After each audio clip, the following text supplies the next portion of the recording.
Bob has been very generous in introducing me. I'm really, after that wonderful introduction, Bob, I'm dying to hear what I'm going to say.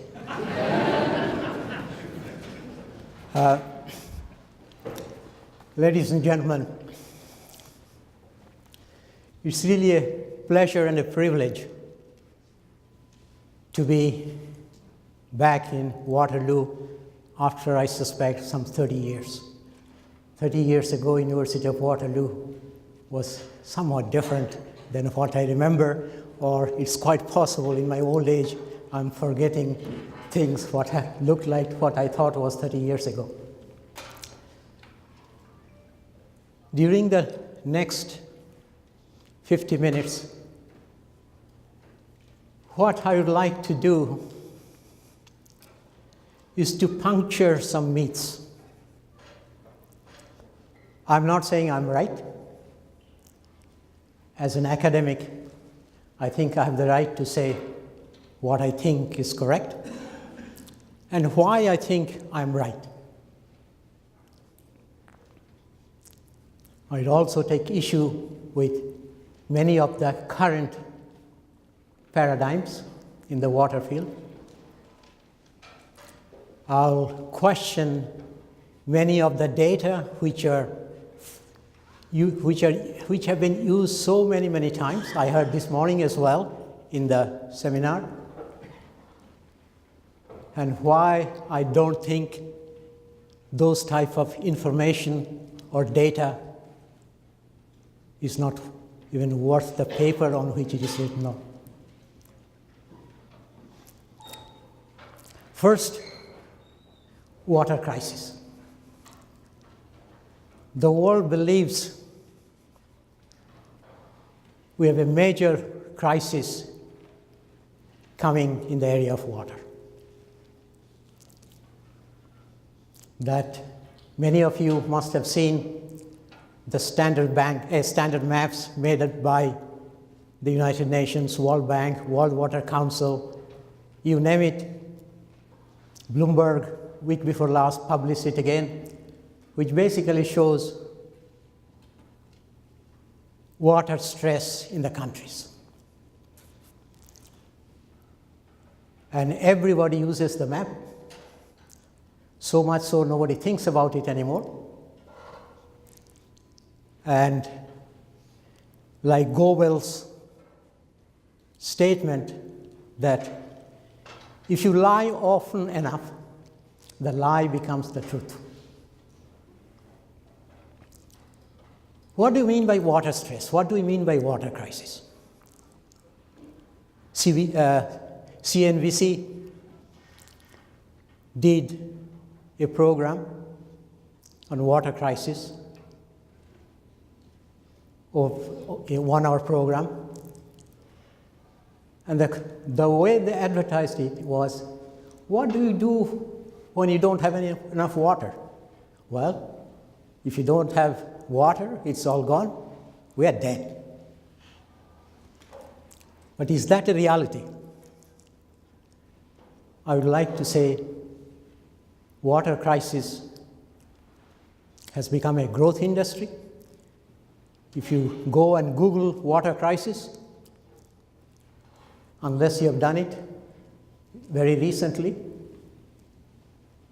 I doubt very much you'll know how many references to water crisis you'll get in the Google. Just Google water crisis. 153 million items. Go forward 2 months' time, take a look, you'll find few million more. So it's a growth industry. Everybody wants to talk about the water crisis. Media wants to talk about the water crisis. Everybody, when I go and advise somebody, they say, haven't you heard? The UN says there's a water crisis. There's going to be a water crisis within the next 10 years. I said, well, I have heard. But that's all the biggest bunch of rubbish I've heard for a long time.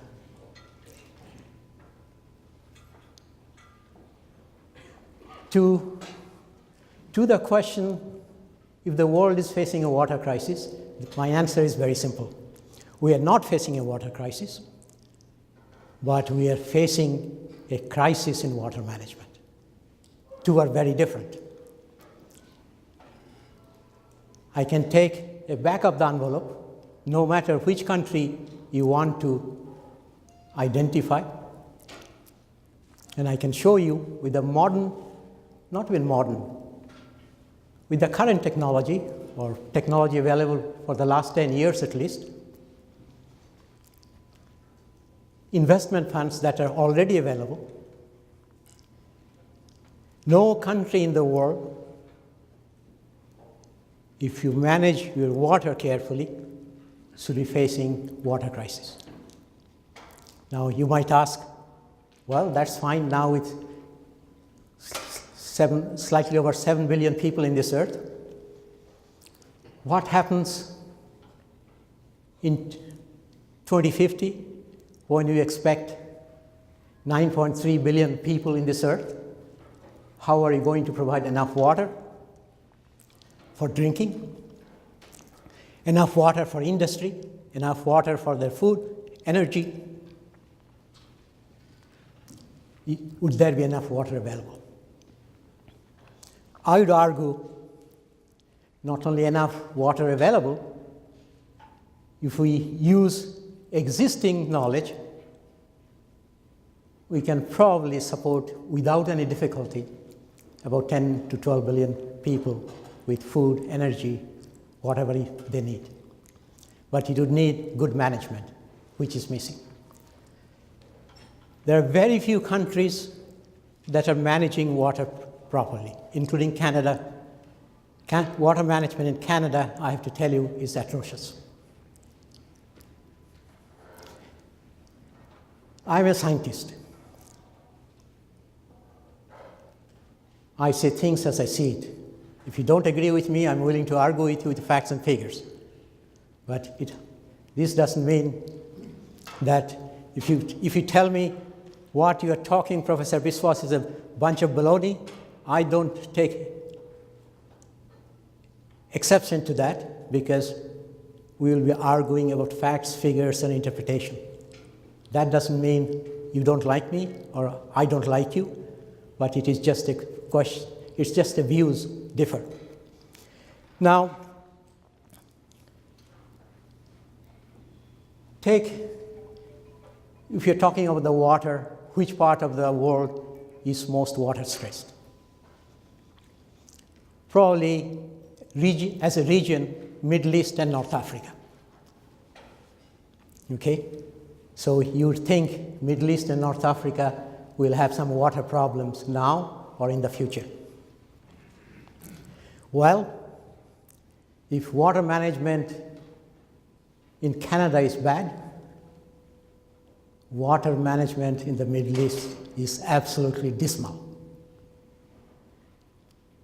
If I ask you which country in the world uses more water per person per day,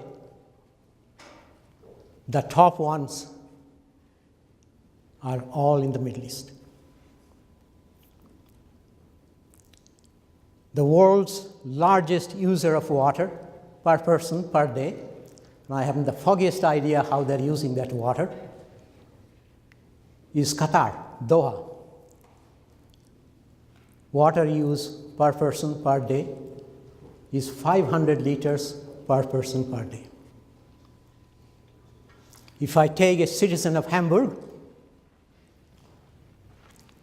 Hamburg is not in the desert. It rains quite a lot in Europe, and including Germany. Average water use in Hamburg is 100 liters per capita per day. So why is it in Doha, people are using 5 times as much water? You go to Riyadh, the same, very close to 400 to 500 liters. You go to Kuwait, very similar, extremely high use.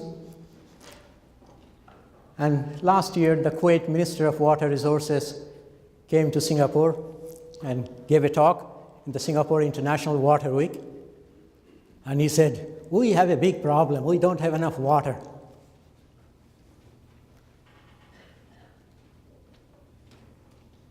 And I said, you don't have enough water? Okay. How much water do you use? They start scratching their head. I said, how much water do you lose from your system? Because in the Middle East, roughly, Middle East and it's common in the developing world, between 40 to 60% of the water of any municipality never reach the consumer. And it really doesn't matter if it's a new one, new system, or if it's an old system. I don't know how things are constructed, but the fact remains, even in a brand new water supply system, losses are now running at between 32 to 35%. Nobody talks about it. World's largest user of water is agriculture, right? Of course, we have no idea what percentage of water agriculture goes. You see, in the international community, we have one very interesting way of doing things. We don't know how much water India uses for agriculture. We haven't a clue how much water China uses for agriculture. But if we bundle them all together, put it as a global use, nobody questions it. And to give you an example, Canada got out recently UN Desertification Convention. Well, when I was the advisor to the executive director of UNEP for 18 years, scientific advisor, he said, Asit, you help me to find out what magnitude of land is desertified. So you had the best university, best group in Holland to give us and prepare an estimate what is the desertified area in the world. The group prepared to the best of their knowledge, country by country. They started with Angola, Australia, and went back to Zambia and Zimbabwe, the Yemen, the whole list, country by country. This is a country, this is our estimate, and this is the total. So we had 20 of the world's best experts on desertification look at the table. All of them said, the American said, well, you have the figure for US. No way, Jose, we are going to accept that. It's incorrect. The Russians said, we don't know where you got the information from. It doesn't make any sense. It doesn't, at least we can't talk about the other countries. For Russia, it doesn't work. We went through every country, nothing happened. Everybody said the same. Your estimates are either, we think is either too high or too low. We don't know how much land in our country is being desertified, but it's either too high or too low. Now what happened? After a great deal of discussion, a number had to be produced. A number had to be produced by the UN, for the UN. He said, only way we could do that, if we give it country by country, everybody will question the data. Okay? So if you're a Canadian and they say, and Canada has cold desert, it's a very interesting way of defining desert. So Canada has cold desert. The others are dry deserts. So the Canadians can say, this number we don't think is correct. So the credibility of the number disappears. So what was finally done at the end of the meeting, we said, the only way we can give a number to the UN to use, let's delete all the country numbers. Let's get only a global number. Nobody can question that because you don't know how that number came. It's a very large number. And that's what, if you look at the amount of land that is desertified, I can tell you that's not worth the paper it is written on, because we don't know what are the numbers by individual countries. This morning we heard in the meeting, in the symposium, we were told 1 billion people do not have access to safe water. 1 billion people. Large number. I have no idea. I can figure out how many people are here, but when you say 1 billion, all I know is it's a very large number. I haven't a clue what 1 billion people looks like. I've never seen 1 billion people anywhere. So it's a large number. So UN now says the latest figure for the UN is 876 million people do not have access to safe water. Fine. Then you go through the report. Perhaps in page 76 or might be 86, you'll find a footnote. Footnote will say, we are talking about not safe water, not water that is safe to drink, not clean water, water that is clean you can drink without anything. We are talking about improved sources of water. Now, what is improved sources of water? We leave it to the country to decide. If you're an Indian bureaucrat and you are responsible saying how many Indians are getting clean water or the improved sources of water, you decide the definitions improved. Okay? The guy from Mexico, the Mexican bureaucrat, will have his or her own definition what's an improved source of water. But the fact is, and this is the common fallacy, improved sources of water has no relation to quality of water. That is clear. They will make it clear it has no relation to clear. Well, if you don't talk about quality of water, in the report consistently they talk about safe water, clean water. How is it it could be safe to drink? They talk about 1 billion people, 876 million people do not have access to safe water. Okay? I can tell you, if you look at South Asia alone, South Asia's population is 1.76 billion people. I challenge any one of you to show me one place in South Asia where I can drink water without worrying. One place in South Asia. And that's 1.76 billion people. I add that to Africa, Latin America, easily, at least 2.5 billion people do not have access to safe water. So when you see these numbers, these mega numbers, please be careful, because those are deathly numbers. What difference has it made? What difference does it make whether 20 years ago you didn't have access to safe water, 20 years down the line, vast, significant number of people do not have access to safe water. If you look in many countries, water management is so bad.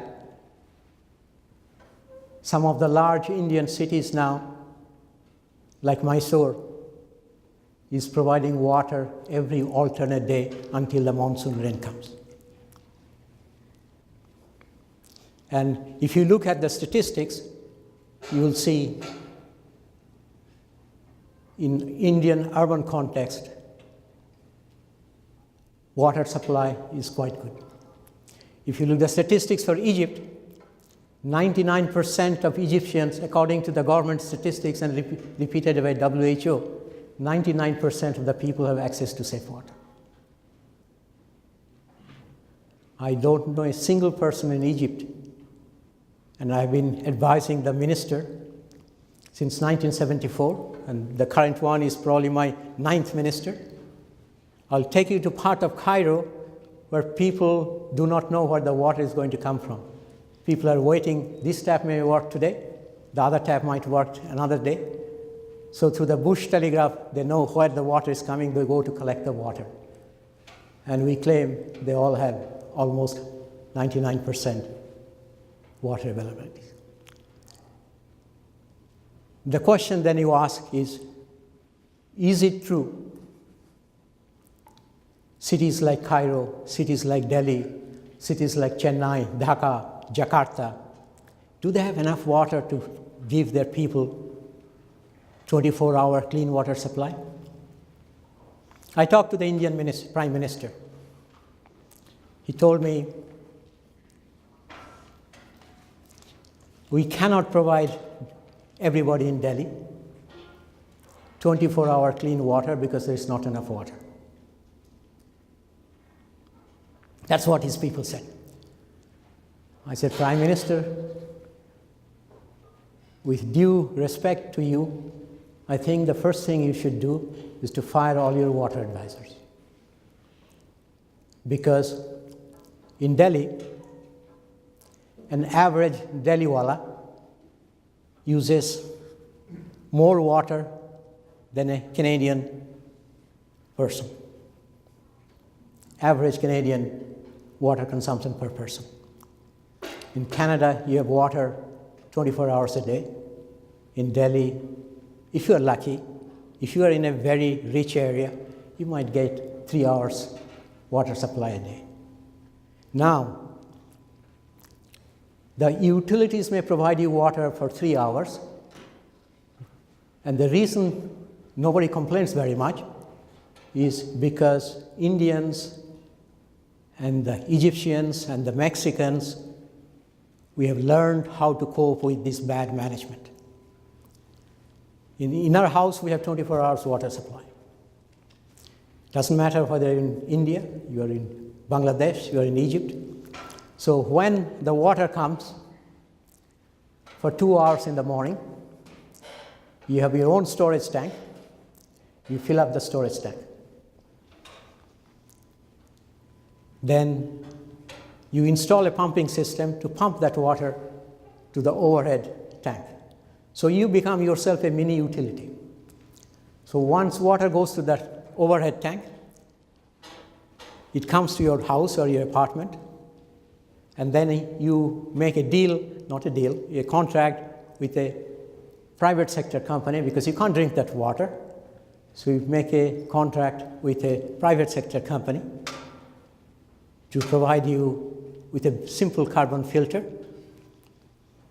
so that at least you clean your water to some extent.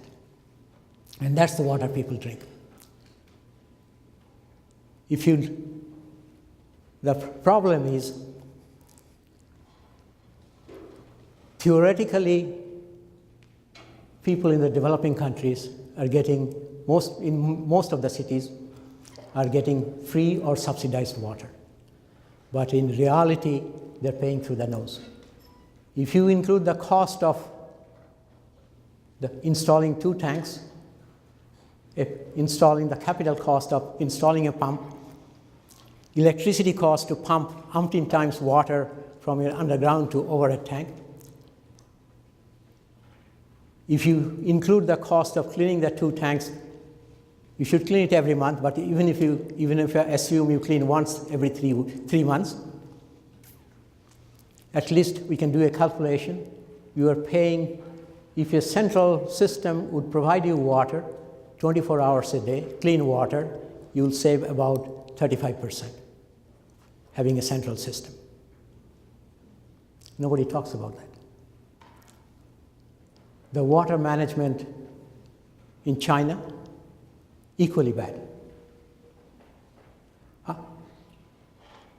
I do not know a single fellow in Beijing or Shanghai or family, and I've been advising Chinese government since 1983, who has the courage to drink water from the tap. In Bangkok, 76% of the household would not even cook with the tap water. They cook with the bottled water. That much they think of their city supply. And yet, problems are solvable. And I'm talking about, I don't want to leave with a depressed message. If I tell you, city of Phnom Penh in Cambodia has better water performance indicator than Toronto, Los Angeles, Chicago, London, or Paris, everybody says, you must be crazy. How can Cambodia, which is, I think, 179th country in the list of Transparency International's Corruption Perception Index, bad in everything, could have that? In 1993, Phnom Penh Water Supply Authority used to lose 73% of its water. 73%. That means almost every 4 units you put in, 3 units got lost because of the leaky pipes and everything. It was, for all practical purposes, bankrupt. Then Hun Sen, the premier, had, I don't know why he selected, I never found out, I've never been able to find out. He brought in a veterinary surgeon to run Phnom Penh Water Supply Authority. Veterinary surgeon, knows nothing about water, knew nothing about water, of course. If you're a veterinary surgeon, you will know about the cows and the donkeys and what have you, but you will know very much about water. But the man was clever, intelligent, dedicated. He wanted to do something. So first year, he studied what was going on. He talked with various people, talked with many, many experts, what to do. Within 18 months, he developed a strategy, very simple strategy. There's no money from the municipality. If you're waiting for the municipality, it is broke, you won't get any money. So he said, only way we can provide a good water service, the user must pay for it. If you are poor, we'll design a tariff system so that you can afford to pay for the water. Number 2, every house will have a metered connection. So you'll get a transparent bill every month promptly, how much water you consume, so you can compare. If you think you are if you're using too much water, you can adjust how much you want to pay, but you have every house has a meter connection. Now, at that time when he started when he started all this in 1994, he had no idea who are his customers, how many customers he has. So he spent 3 years going from house to house, apartment to apartment, trying to find out, are you getting water? One of the most surprising thing of his finding, he found about 27% of the household who are paying the water bill do not have a connection. And when I first saw that, I said, this is crazy. Why would I pay for the bill if I don't have a connection? So he explained to me, in Cambodia, or Phnom Penh, I can't speak of Cambodia, I don't know Cambodia as a whole very much, I know Phnom Penh. In Phnom Penh, if you want to do anything with anything, if you want to have a telephone line, if you want to have a bank account, if you want to have anything to do with the government, you must have a certificate, you must have a bill from a water agency or electricity agency. You have to produce it. I have to do it in Mexico, for example. If I have to go to Mexico to do anything, open a bank account, I must produce two bills to show I actually, and in my name or in my wife's name, to show that I actually live in that place. That place is mine, and I'm not asking them to put a connection in a place, and I will disappear without paying the bills. So Phnom Penh is the same. If you want to open a bank account, you must produce the electricity bill and a water bill. So even if you're not getting water, minor amount you are paying, it's worth having that so that you can do the other official transactions, because you can prove with this you live in this place and that is yours, that place is yours. Okay. So he started doing an information system. I can tell you now, the water information system in Phnom Penh is so good, so transparent. I'm quite sure, I don't know about Waterloo, but if from a university you ask the group that supplies you water for data, probably Waterloo will take more time to give you that data than whoever goes to the Phnom Penh Water Supply Authority. When I went to study it, he said, when do you need the information? I said, how soon can you provide it? Because I thought he will take some time, I'm not going to stay very long. He said, will this afternoon do? Initially I thought he must be joking. In the afternoon, one of his staff came, sir, here is all the data you wanted. And all the data is up to date till yesterday. Because their information system is so good, they know, if you want to know how much money they received yesterday, they immediately punch a few, you get that number. If you want to know what is their estimated income for the month, for the year, you have that. And what is also interesting is their bill collection ratio. That means they send out the bill. What percentage of bill gets paid, let's say, within a month?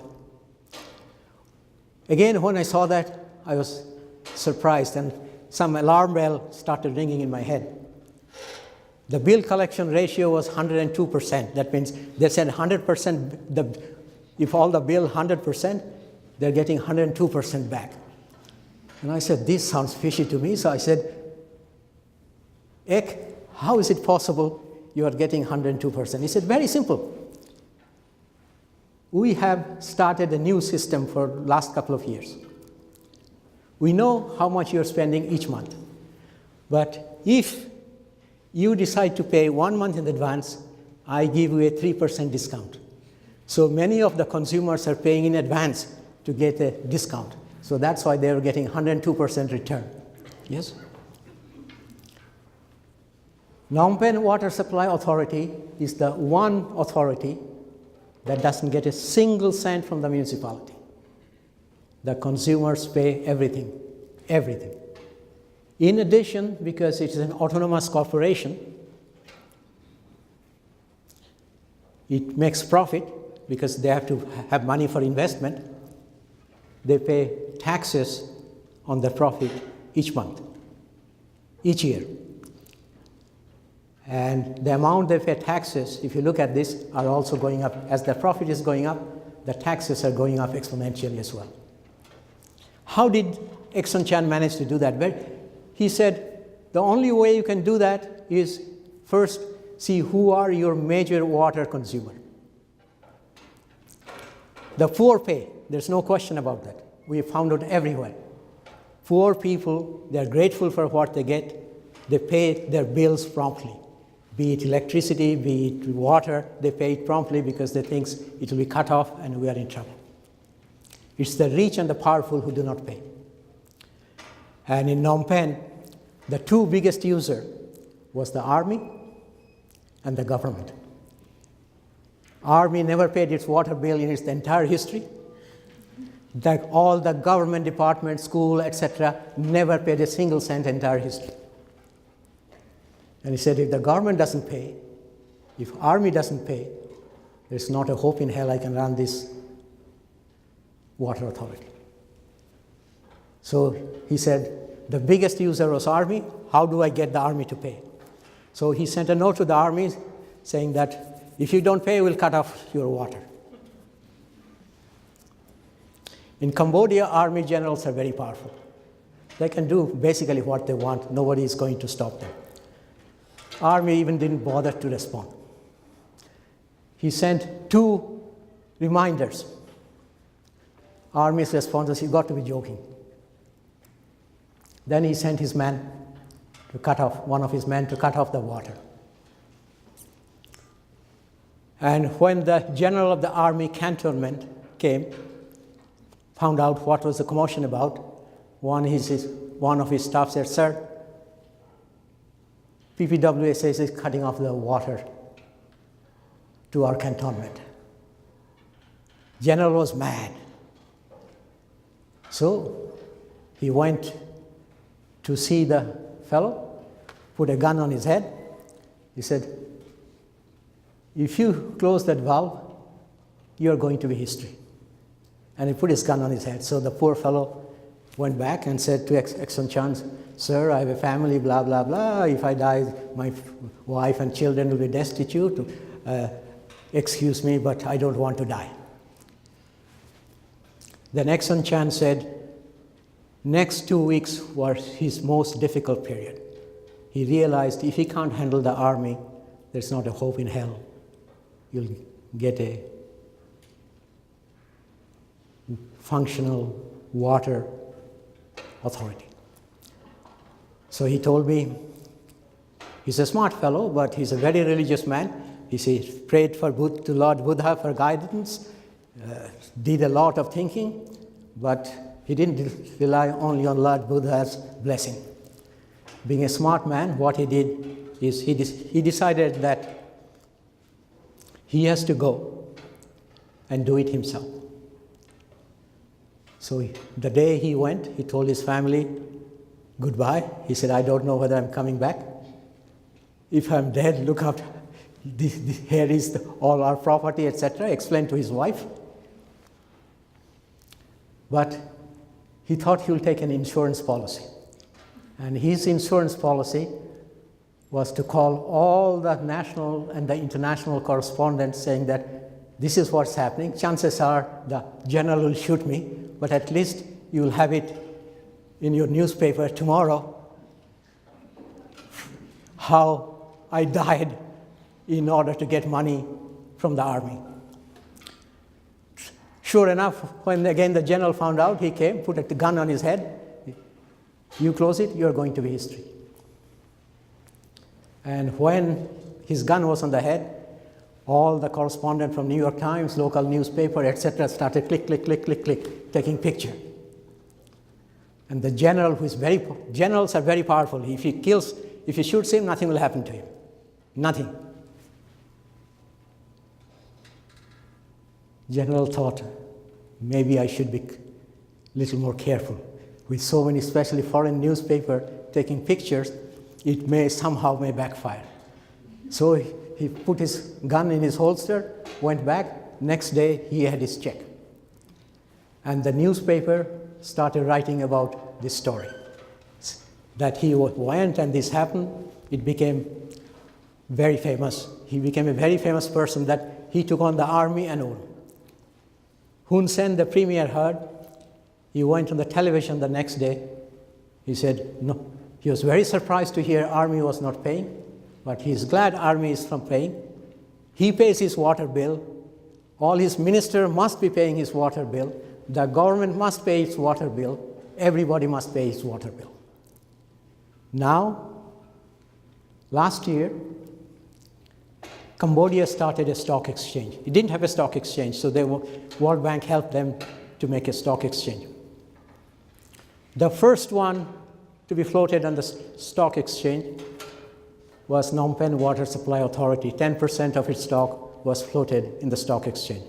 First day of issue, with no culture of stocks in the country, it popped up 49%. Now, I ask you, Phnom Penh is a place where there's no private sector. If he outsources anything to the private sector, it costs him more, will cost him more, get a lousy service. So PPWSA has to do everything itself.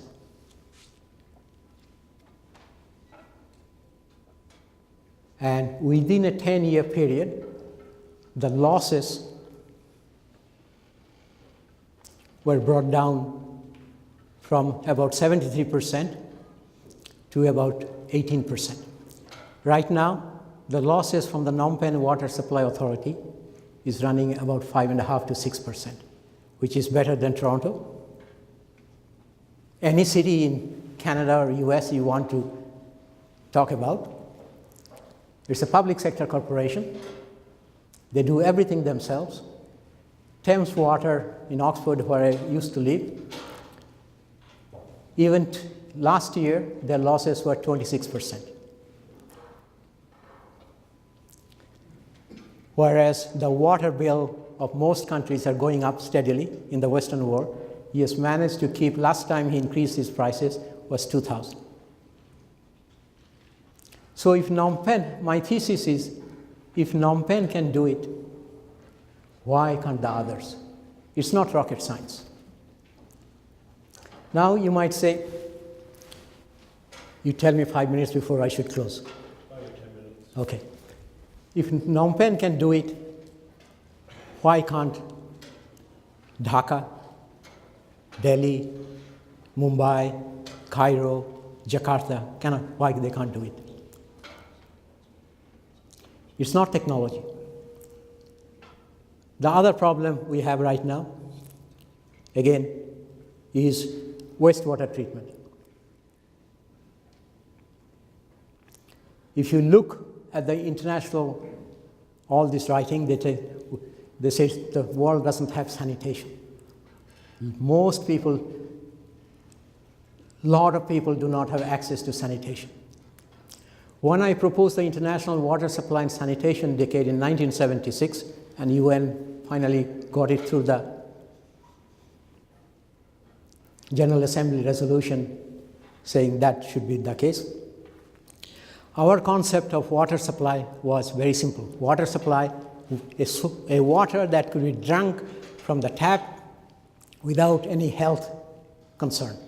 Quality of water must be reached. It doesn't have to be the best, but it should be good enough so that you don't have to worry about your health. Sanitation, by sanitation we meant not the provision of a toilet alone, but there will be a sewer system that will take the wastewater to a wastewater treatment plant, treat the wastewater, and then discharge it in an environment-friendly way. What's happening now with the sanitation? When the UN talks about sanitation, World Bank has come out with sanitation. Very simple. As long as you have a toilet in your house, and there is some sort of a sewer to take it out from your house, you have sanitation.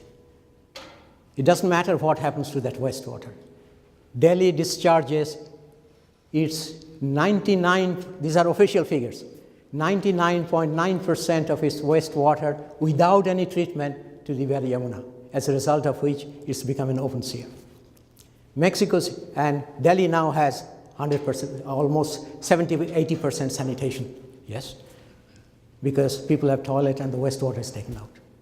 Nobody cares what happens to the wastewater. And that wastewater, after a while, becomes the input to drinking water for some other town downstream. Mexico City pumps all its wastewater to Mezquital Valley. And Mexico City claims we have sanitation. Untreated wastewater. What happens then? Mexico, of course, gets rid of it. Delhi gets rid of it. And this untreated wastewater is then used for agriculture. The farmers use it. In fact, there's a thriving business of fish grown in this wastewater dam. It's behind it. There's actually a dam to collect the wastewater. And that is sold all over. They are theoretically not supposed to sell. But if you grow a cabbage or a cauliflower in wastewater or normal water, very difficult to say, unless they're sometimes so big, you ask your question, no, they shouldn't be so big. With a normal water, a cabbage cannot be so big. I was recently in Vienna in the farmer's market. I saw a cauliflower that big. I said, for sure somebody is using wastewater irrigation to grow that cabbage. And that was in Vienna. So this is the problem we're facing. We're playing down the problems are solvable. And we in the academia are also to blame, because we don't want to take the institutions, international organizations to task. We just repeat what they're saying without asking questions. Do this figure mean anything? And this is the problem with the area of water. We have many myths. One was, as I said, we don't have enough water. I say that's a bunch of nonsense. We talk about waterborne diseases. And I give you one more example how the world is manipulating figures to show how things are doing better or not so good. It depends how you look at it. One of the waterborne diseases is schistosomiasis, which comes from a snail. We see that in North Africa, Asia, Southeast Asia, South Asia. You go to the WHO website, and they will tell you that 200 million people are suffering from schistosomiasis. It's a debilitating disease, tropical zone disease. These snails cannot survive in temperate climate. Now, 200 million is a very nice figure, so anytime I now see a round figure, alarm bells go in my head. I started looking in WHO statistics. What was the number of people affected by schistosomiasis in the world in 2000? 200 million. Then I went to 1990. How many people were affected by schistosomiasis in 1990? 200 million. 1990, 1980, 1970, I went up to 1969. Remarkably good, 200 million. Remarkably constant, 200 million. So I was at a meeting with one of the previous Director Generals of Japanese Director General of WHO, and I told him, I don't believe your figures. He was very upset. He said, Professor Biswas, you must believe WHO figures. I said, how can I believe your figure? And I gave this example. He said, you're absolutely right, but you must be wrong. We cannot give this type of rubbish. I said, I have consulted year by year in your library, because those days things were not online.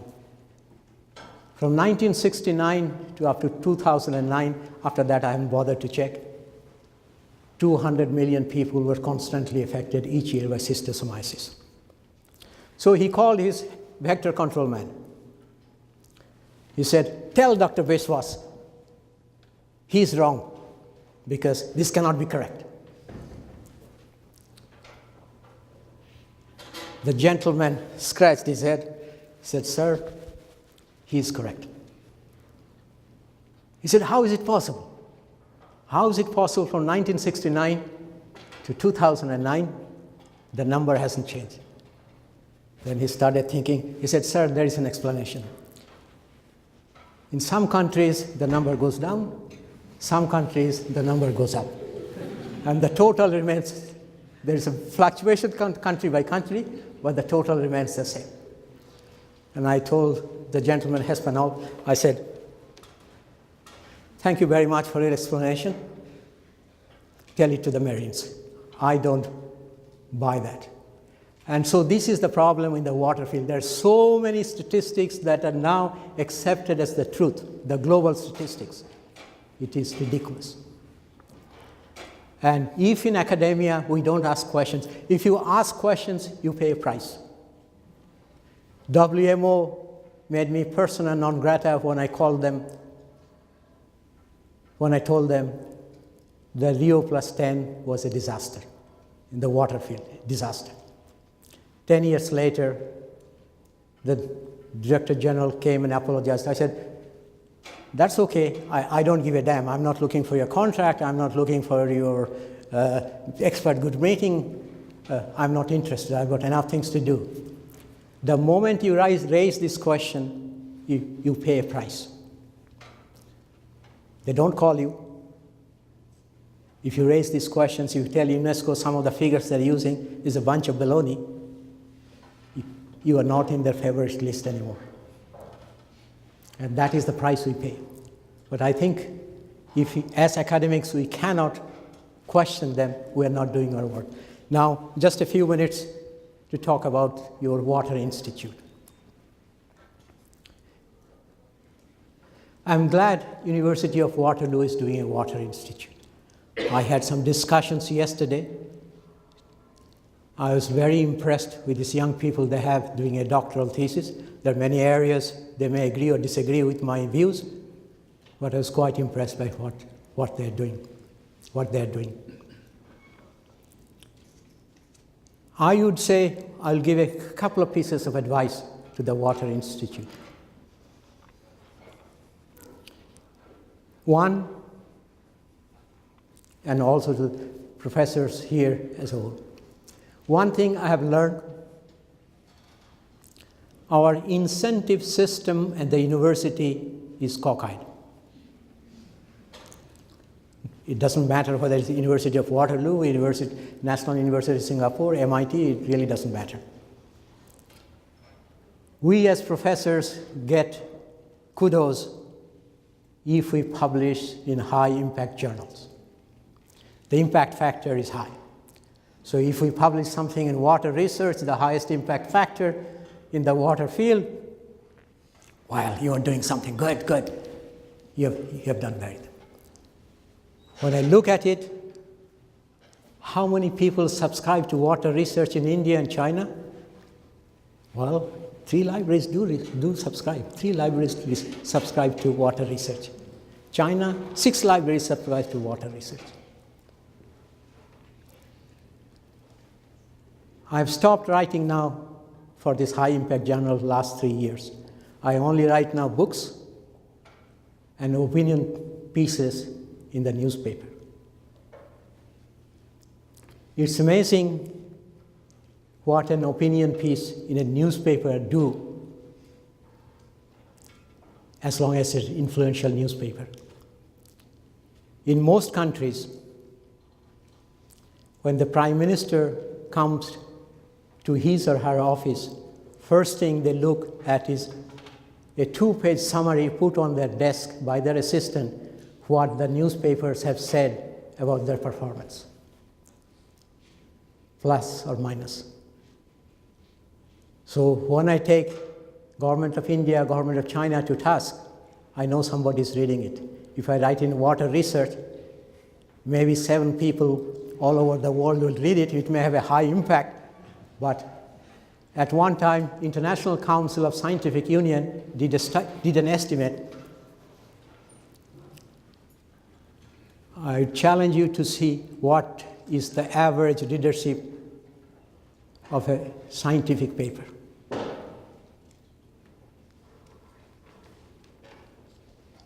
On an average, 9 people read a scientific paper, including the author. So our incentive system is skewed. If you want the institute to be visible, publish by all means to keep your academic reputation in the high impact journal with maybe 9 people who read it. But for heaven's sake, if you want to be known in Canada, if you want to work in India, if you want to work in China, a 1 opinion page in Globe and Mail will have more impact than 200 academic papers in a Canadian context. The rules of the game has changed. The blogs have overtaken many of the things. So what I would suggest is pick up some topics where you could show some results, not in 5 years' time, but in 2 years' time. And what we need to make sure is during these 2 years, you produce something worthwhile that the world will sit up and take notice. And you must have a strategy on communication. There is so much noise these days, Bob, all over the world. One of the biggest problems is how do you get heard above the noise? So you have to somehow take the result of a research, not only from within the academic circle, but also outside the academic circle. And that's the only way you could establish. And I give you one example. Day before yesterday, or was it yesterday, there was a listing of 10 research institutes in water. Number 1 and number 2 was from Singapore, National University of Singapore, Nanyang Technological University, NTU. The approach of NUS is completely different. Yesterday, when I went back to the room, all the professors and the people connected with the university, we get every day we get information from every week we get information from our media people saying which professor was quoted where, what op-ed is this. So I found out there's a newspaper here which I'd never heard of, I think called Record or something. I can't remember what it is. Apparently, the university sent information about this talk to this local newspaper, whatever the name. I don't remember the name, forgive me for that. But I thought it was called Record or something similar. They picked it up. I found out by reading the mail I got from the university that I am here, I am giving a talk, and the newspaper has said that. They do it systematically. Systematically. I spent 17 or 18 years at Oxford. If I came here and gave a talk, university said, yeah, oh, you gave a talk, good. How was the weather? Yeah? They couldn't care less. If I write an opinion page in the Times, nobody gives a damn. In Singapore, if I don't submit every 3 months what lectures I gave, what was that, where, when, what opinion pieces I wrote, did somebody invite me to come somewhere else to talk about anything? They chronologically record everything. At the end of the year, they send it to the rating agency, the Times Literary Supplement, one of those who make this ranking.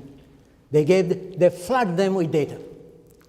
So NUS now is number 20th university in the world, ranked 20th, because we have learned how to play the game. Sadly, University of Waterloo has not learned how to play the game. Same thing you have to do. You have to learn, if you want to get to be recognized. I can tell you, in the water field, if you can put together the expertise you have here, you would not have too much competition to be one of the top 3 or 4. But you have to make a deliberate attempt to be included in listing, provide them with all the detailed information you want to do that. And the other thing is, you would need strong support from the top management of the university. If this institute does not get strong support from the top management from the university, no matter how good you are, it will be an uphill battle to establish it internationally. The potential is there. How you go about it, the process in this case will be more important probably than the product. So you have to think, you're thinking about the product, and I applaud you for coming out with some good product and thinking about the product. But now the world has changed. So you have to think about the process as well. What is the process? And I will say, in the final analysis, probably the process will become more important than the product. So with that, I'll close. Thank you very much.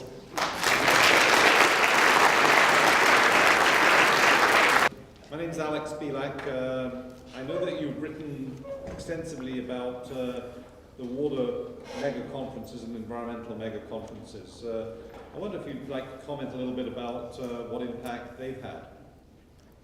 Well, the impact by writing the book, I made myself persona non grata with the organizers of the mega conferences. We did a survey of 3,000 people who came to the meetings, who did not come to the meeting to see what impact these meetings had on them. Only 2.5% of the respondents said they had some positive impact. The others said, as far as they are concerned, whether the meeting took place or not is irrelevant. They give a good excuse, and they call it mega conference, basically water tourism or environmental tourism. Said I had a chance to see Brazil, I had a chance to see Johannesburg, but did I use any of the information? Did I get knowledge which I didn't have before? No. So we did a detailed questionnaire for the policymakers from the different countries. It is depressing. But that doesn't mean the last meeting in Rio plus 20, the Washington Post editorial in Rio plus 20 actually justified what we found out. He said if Rio plus 20 showed us anything, that this type of meeting should never be held again. And the cost of the Rio meeting, we estimated, the original Rio in 1992, we estimated was over $200 million. So they are not cheap. They are expensive. So it gives a lot of people to go meet each other, do some private business, but does it help? The answer is overwhelmingly no. And this is not my view, this is what the people in general think. You mentioned the water crisis as a growth industry and sort of commented on the incredible amount of resources that goes into sort of quibbling over getting, the consensus of getting the calculation data numbers right. Within the sort of climate of evidence-based policy, I was wondering if you could comment on alternative directions for pushing action to take place and how things are prioritized. If the numbers are meaningless at such an aggregate scale, what is an alternative way of getting the job done? Having been advising at least 20 governments for a long time, including the government of Canada, and in my old age, I've become a little cynical. Cynical in the sense, what I find, if what I recommend to a politician fits with his or her predetermined idea, they have already decided this is the direction you want to go, or they want to go. So if I recommend something in that direction, they will use that and say, look, here is a world-famous expert says, and he cannot be wrong, and blah, blah, blah. So they use that to justify that. If it does not, it collects dust in the shell. So basically, it's a very strange situation. My minister in Canada used to say, look, Dr. Biswas, my mind is made up, don't confuse me with facts. Those are the direct quote. So I am a little cynical. Only place I see the ministers listening to you very, very carefully is Singapore. And that is because the Singapore politicians, you don't become a politician because you want to be a politician. The party selects you rather than you selecting a party to be a politician.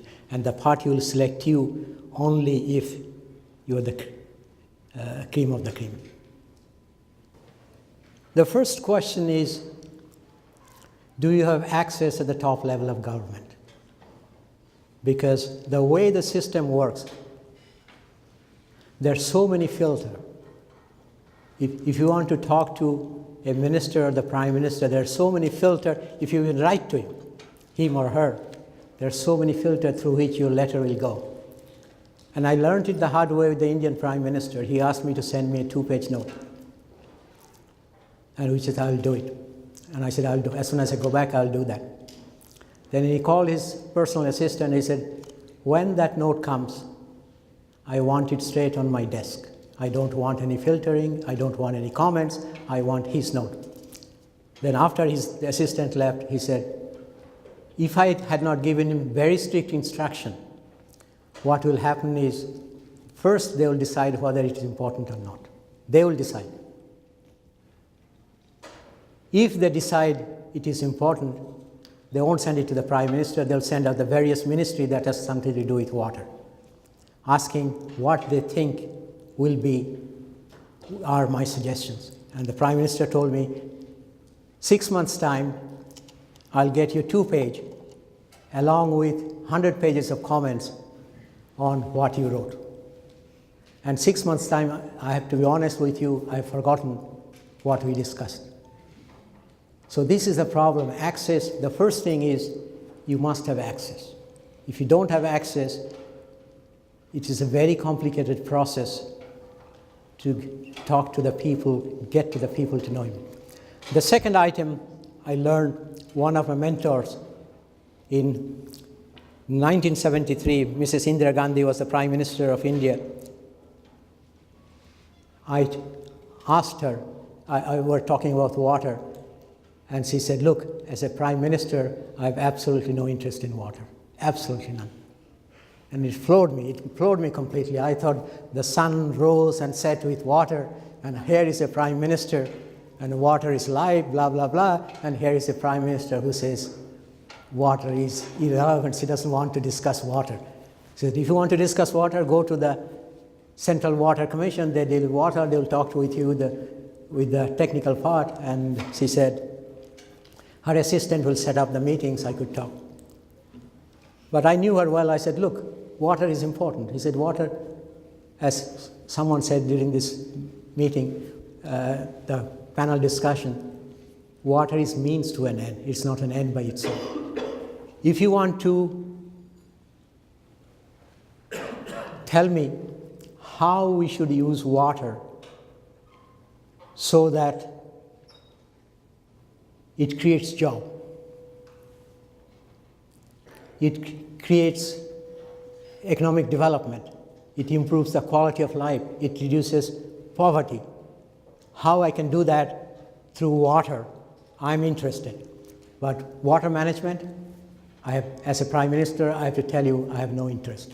And I learned from there that if you want to get a message, even to if I go to your president, I don't know who is Waterloo's president. I have no idea.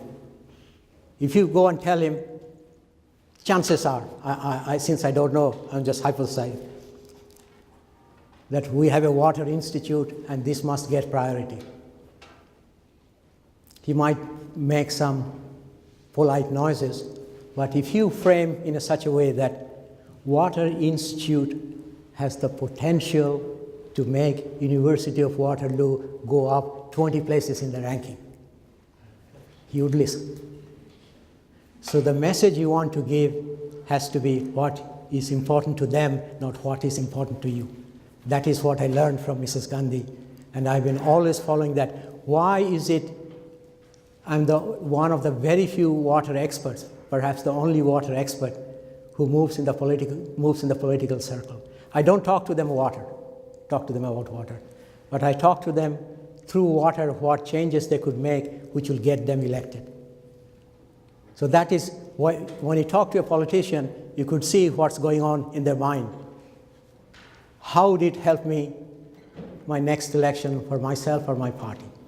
So if you phrase it in such a way that it is of interest to that person and then the political person, you'll get somewhere. But if you just want to talk about the technicalities, unless that person happened to be a water person, you won't go very far. So that will be my advice. Give the information the way they understand it and they think it is important. Thank you very much for your very insightful talk. I work in the area of energy. I like to ask your opinion on the relationship between water and energy. Right now, renewable energy, and of course in North America, we have the oil sands. We're using fracking, to extract the oil, gas and oil from in U.S. So there is interesting conflict or more demand on the water than before now. That is very true. In fact, I would argue oil industry is actually water industry with oil as a byproduct. That's what they told me too, yes. I agree with you. Because for every barrel of oil you take out from the ground in the best oil field, I advise also the CEO of Shell, for the best oil field, we have to pump 8 barrels of water to get out 1 barrel of oil. For a mature oil field, it goes 18 to 20 barrels of water to get 1 barrel of oil out. If you look at the countries, electricity demands are going up. Energy demands are going up. China is now constructing 1 thermal power station every day, somewhere in China, 1 every day. India's energy needs are going up 8% a year compounded. Brazil, Turkey, South Africa, the same. Very simple question.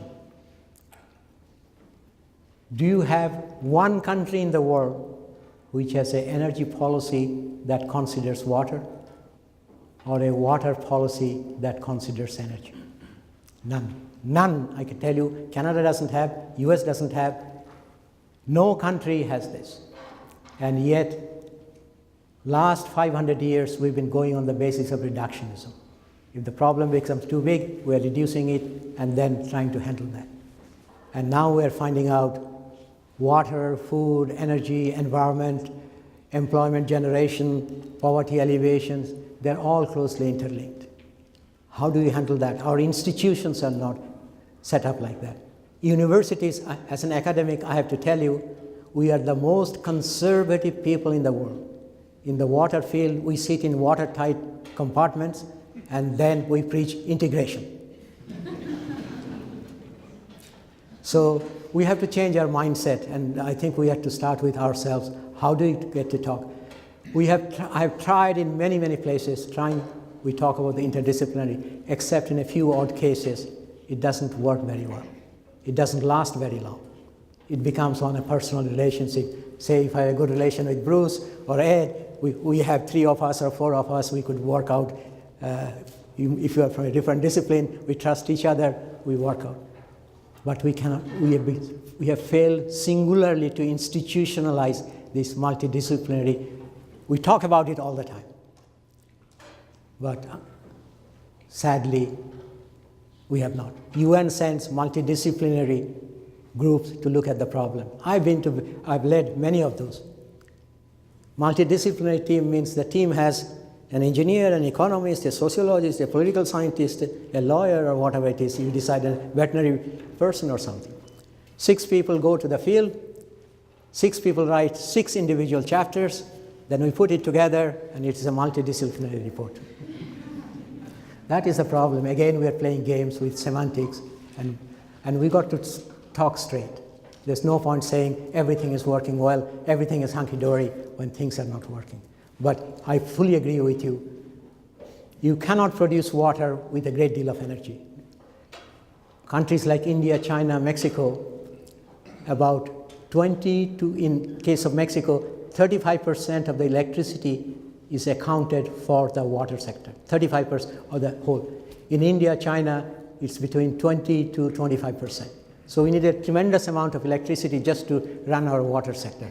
And the same, we need a tremendous amount of energy to run our, tremendous amount of water to run the energy sector. But the institutions don't talk to each other. Policies they don't coordinate the policies. And that is the problem we're facing. We know what to do, but we don't know how to do it. Very rarely. What people do, finally what happens. Because in most countries, The government cannot dictate what people should do. And in any case, in many countries,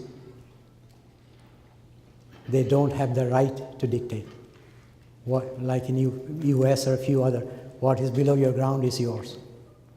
In the municipality, let's say in Canada, for example, in the Waterloo region, would that be the municipality or the regional government that would make that decision? I presume the municipalities make that decision, but the regional government has a say. It again depends in the countries. For example, in Mexico, the central government is responsible. So even if you're a state or a province, you have no say. The central government will tell you, you have to do this, this, and that, because water is a central responsibility. In countries like what we call federated states, Canada, India, US, it's a state responsibility.